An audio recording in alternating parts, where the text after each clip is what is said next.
दोस्तों धरना निरंतर चल रहा है और अपनी मांगों को लेकर धरने पे जरूर आइए। देख सकते हैं आप पीछे आज कितनी भीड़ है और इस तरीके से लगातार आप धरने में आते रहिए, क्योंकि हमारे मांगे जो है जायज हैं और अपनी मांगों को लेकर धरने पे आते रहिए और हमारी मांगे बहुत जल्द पूरी होने जा रही हैं। और इस वीडियो को लाइक शेयर कमेंट करके बताइएगा, सब्सक्राइब करिएगा। आगे हम आपको दिखाते हैं धरने की सारी चीजें। माननीय प्रधानमंत्री महोदय वो हिल सकते हैं तो हमारे बीच आज उत्तर प्रदेश में इस स्मारक समिति की संघर्ष के लिए, हमारे हकों के लिए हमारे बीच आए। हम उनका बहुत हृदय दिल से धन्यवाद करते हैं। और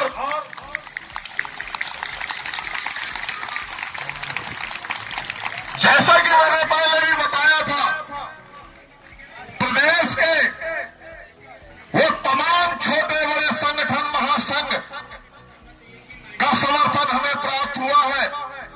और जो हमारी कान योजना है, उस कान योजना के तहत जो ऐलान हुआ है, वो तिथि, वो समय निर्धारित किया गया है। अगर हमारी मांगे पूरी नहीं होती है तो हम 10-12 से 13 लाख कर्मचारियों के संख्या बल में माननीय मुख्यमंत्री महोदय जी के आवास का घेराव करेंगे। हम उनके हक ज्ञापन देने जाएंगे। आज समर्थन किसान आंदोलन के नेतृत्वकर्ता हरेंद्र बाबू जी हमारे बीच आए हैं। मैं उनको तहे दिल से धन्यवाद करता हूं। एक बार उनके लिए जोरदार तालियों के साथ स्वागत करें और मैं उनको बुलाना चाहूंगा, आप लोगों को भी आश्वस्त करें। धन्यवाद। एक बार जोरदार तालियां बजाइए, जोरदार। धन्यवाद। सुने इनको। धन्यवाद शायद अध्यक्ष जी हैं, तो धन्यवाद अध्यक्ष जी का और पूरी कमेटी का कि मेरे जैसे एक छोटे से किसान के बेटे को आप इतना सम्मान दे रहे हैं। और धन्यवाद है आप सबका कि जो अपने अधिकारों के लिए लड़ना सीखे। और सबसे बड़ा धन्यवाद है इस मातृ शक्ति को, क्योंकि इनको 3 काम करने पड़ते हैं। घर का काम करना पड़ता है, फिर नौकरी करनी पड़ती है और फिर तुम्हारे साथ धरने में बैठना पड़ता है। तो धरने से तो डरना नहीं, क्योंकि मेरा एक ही कहना है कि जो डर गया समझो मर गया, और जो जिंदा रहता है वही लड़ता है, मरा हुआ कभी नहीं लड़ पाता।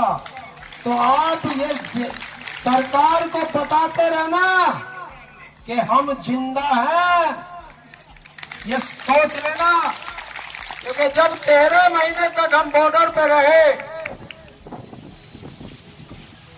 तो ये दलाल मीडिया जो आपको भी नहीं दिखा रही होगी, तो चलो मैं बात शुरू करूं उससे पहले सब अपने अपने मोबाइल निकालो। आज तुम्हें सिखाता हूं कि आंदोलन कैसे लड़ा जाता है। जिसके पास फेसबुक है, जिसके पास ट्विटर है, जिसके पास इंस्टाग्राम है और जिसके पास व्हाट्सएप है, सब वीडियो बनाओ एक दूसरे की। जो भी यहां बोले लाइव चलाओ और फैला दो, क्योंकि आज सोशल मीडिया का जमाना है। ये देश के हर कर्मचारी तक आपकी बात जानी चाहिए, क्योंकि जो देश का कर्मचारी जिस दिन जाग जाएगा, मेरा दावा है सरकार को नाक रगड़नी पड़ेगी, वो चाहे उत्तर प्रदेश की सरकार हो या भारत सरकार हो। जब 13 महीने हम लोग बॉर्डर पर लड़े थे तो ये दलाल मीडिया हमसे कहती थी कि मोदी है, पीछे नहीं हटेगा। तो हमने भी कहा था कि भाई मारे भी ट्रैक्टर में बैग गिरना, हमारा ट्रैक्टर भी पीछे ना हटता। जब भी आवेगा दिल्ली का चक्कर मार के घर को जाएगा।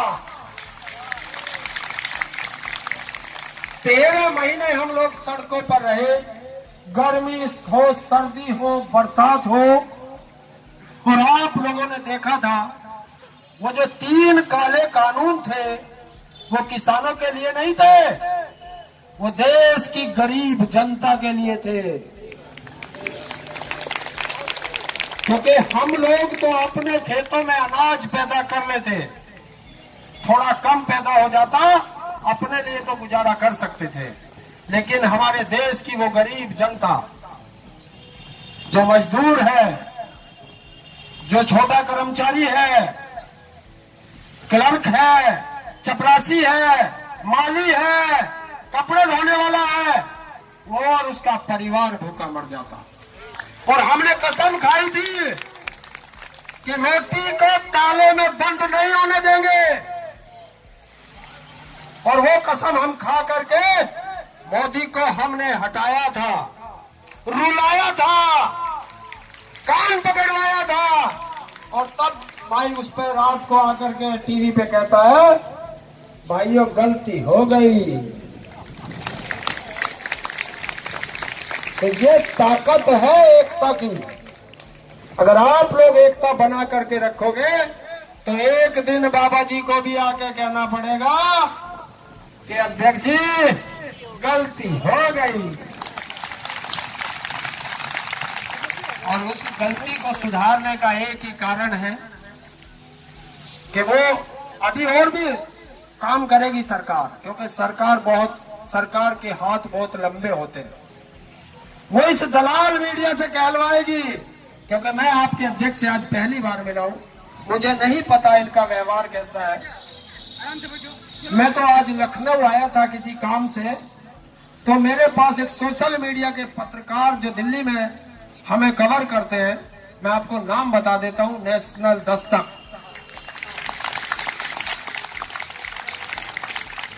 शंभू के एक कैमरामैन का मेरे पास फोन आया कि ताऊ जी लखनऊ में हो। मैं कहा ताऊ जी इको गार्डन जरूर जाना। और मुझे उन्होंने 2 नाम बताए थे, अभी मुझे दूसरे भी ढूंढने पड़ेंगे। एक तो उन्होंने बताया था कि कर्मचारियों का धरना चल रहा है जो पार्कों में थे, वो आप हैं। और एक बताया था 69,000 शिक्षक भर्ती का गेट पे। चलिए मैं उनसे भी मिलके जाऊंगा।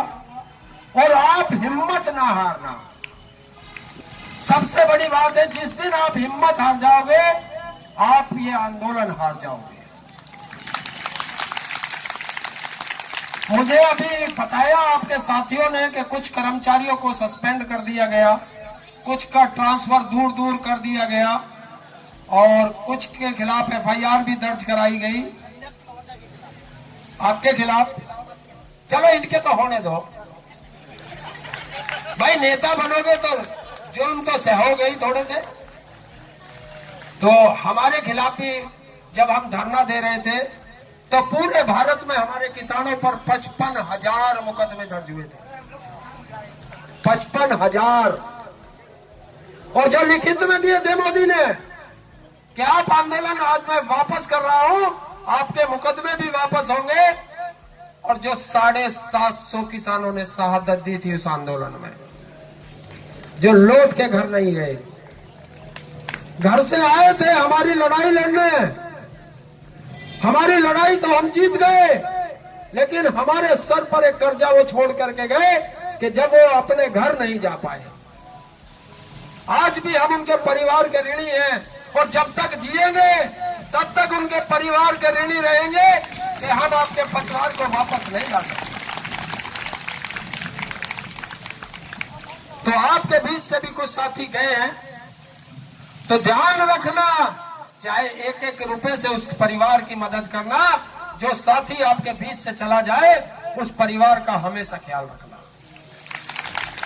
पता नहीं कल हमारी बारी है, परसों किसी और की बारी है, जाना सबको है। लेकिन एकता जभी बनेगी अगर आप अपने किसी साथी के साथ अगर कोई दिक्कत आती है तो आप उसकी मदद करते हैं। रही आपकी मांगों की बात, तो जितना इस ताऊ से बनता है आज उससे ज्यादा करके लखनऊ से वापस जाएगा, ऐसा नहीं है। आज ये पोस्ट आपकी जो आपने मुझे ज्ञापन दिया है, ये मेरा दावा है, आज ये प्रधानमंत्री तक भी पहुंचेगा और आज ये मुख्यमंत्री तक भी पहुंचेगा। और देश के सर्वोच्च नागरिक वो चाहे कार्रवाई करे या ना करे, लेकिन ये राष्ट्रपति तक भी जाएगा।